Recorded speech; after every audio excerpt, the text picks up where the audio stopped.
Sama pakar strategi alumni US Air War College bersama TNI Purnawirawan Agung Sasongko Jati. Selamat sore Pak Agung.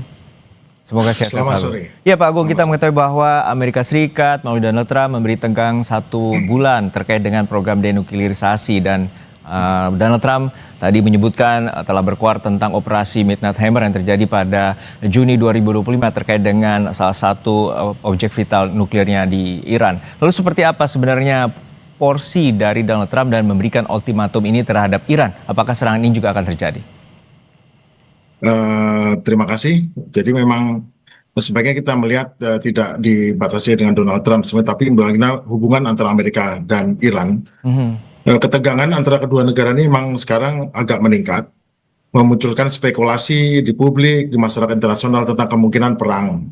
Ya. Namun jika kita melihatnya dari sudut pandang geopolitik, ya, bahwa situasinya tidak sesederhana itu. Oke. Kenapa? Karena ketegangan Amerika Serikat dan Iran ini adalah dinamika geopolitik paling kompleks dalam sistem internasional kontemporer saat ini. Konflik antara Amerika dan Iran ini berlangsung sudah lebih 4 dekade. Namun intensitasnya meningkat signifikan dalam 1 dekade terakhir. Kenapa? Karena ada perubahan konstelasi kekuatan global, kebangkitan Cina, Rusia, serta melemahnya dominasi tunggal Amerika, yaitu dari unilateral jadi multilateral. Ada 3 kekuatan adidaya di dunia saat ini yang membuat keseimbangan ataupun equilibrium kekuasaan atau kekuatan menjadi terganggu.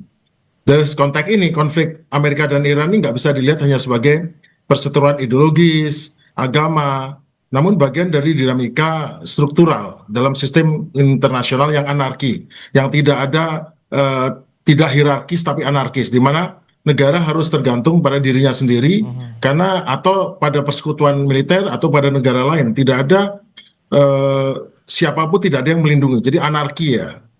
Nah, dalam politik global ini negara tidak bertindak berdasarkan emosi tapi kepentingan dan kekuatan. Amerika sebagai kekuatan terbesar di dunia juga berhitung juga sebelum mengambil langkah terhadap Iran. Kenapa harus berhitung? Karena perang dengan Iran tidak murah, satu, tidak akan singkat, dan berpotensi meluas ke seluruh Timur Tengah, di mana Iran memiliki jaringan sekutu dan kemampuan balasan yang membuat perang ini akan jadi sangat mahal. Dan pengalaman juga di Vietnam, di Afghanistan, pada akhirnya meskipun tidak pernah sekalipun kalah dalam pertempuran, namun pada akhirnya harus mundur dari situ, artinya kalah perang kan sebetulnya. Nah, ini jangan sampai terjadi seperti ini. Ya, ini artinya itu, hanya mari kita lihat adalah tekanan maksimal, pengerahan kapal induk, latihan militer, dan pernyataan keras itu adalah tujuannya untuk menekan Iran tanpa harus berperang. Itu yang saya lihat.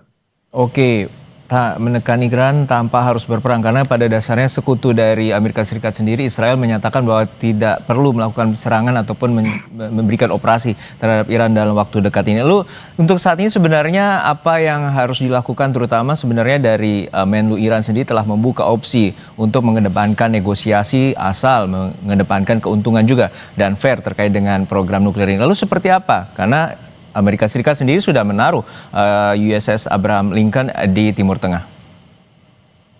Negosiasi atau hubungan antar negara itu tidak hanya soal militer, tapi juga ada hubungan ekonomi, hubungan diplomasi, ya. Jadi konflik Amerika-Iran ini adalah manifestasi klasik daripada dinamika realisme di dunia. Tidak ada pihak yang benar-benar menginginkan perang terbuka, tapi keduanya, baik Iran dan Amerika, terus meningkatkan kekuatan untuk mengamankan kepentingan nasionalnya. Nah, bagi kita penting ini karena bisa berdampak langsung pada harga minyak, stabilitas ekonomi, keamanan kawasan. Jadi meskipun retorika perang terdengar keras, peluang terjadinya perang masih kecil. Sekarang ini adalah adu strategi, bukan adu senjata secara langsung. Karena pelajaran utamanya adalah kekuatan militer harus kredibel, sanggup menyerang dan sanggup membalas. Dan kalau sudah dibalas, kita sanggup bertahan. Jadi itulah yang menjadi apa yang terjadi saat ini, yaitu strategi untuk bargaining, untuk tawar-menawar.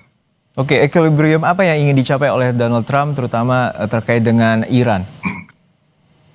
Jadi Iran itu hanya salah satu tempat di mana negara-negara itu memiliki pengaruh.